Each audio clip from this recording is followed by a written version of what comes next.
The chef loaded the dinner plates one by one onto my trays. There were 5 plates and a drink for each. Each plate was loaded with a spicy Valtor stew and a doughy substance I didn't know the name of.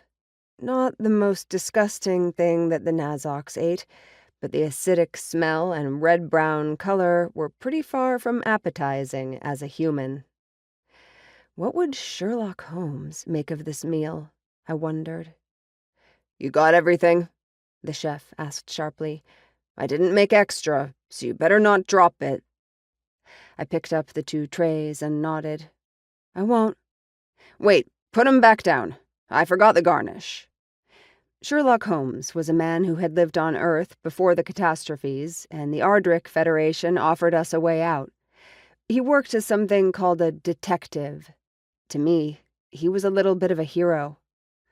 I only knew about him because of an old battered book a scavenger found in the remnants of one of the above-ground cities.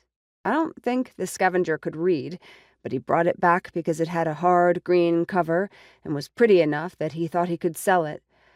I was just a little kid, and my mother left me to wander the market while she haggled for algae to eat. When she found me, I was so caught up in reading it, I didn't even see her coming to get me.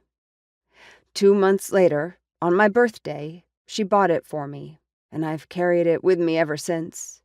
I held it in my lap for comfort when I negotiated one of the standard deals with the Ardric Corporation, passage off the dying Earth in exchange for 45 years of indentured labor to anyone who bought my contract.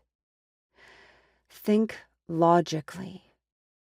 I told myself that repeatedly as the ship lifted off into space. Watch for little details. Figure out things no one expects you to, and you'll be all right. If Sherlock Holmes could do it, so could I. The chef put on the last garnish, then stepped back to get a good look. He smiled, obviously satisfied. The grin made me shudder with relief. He was quick to lose his temper, so any expression of pleasure meant safety for the moment.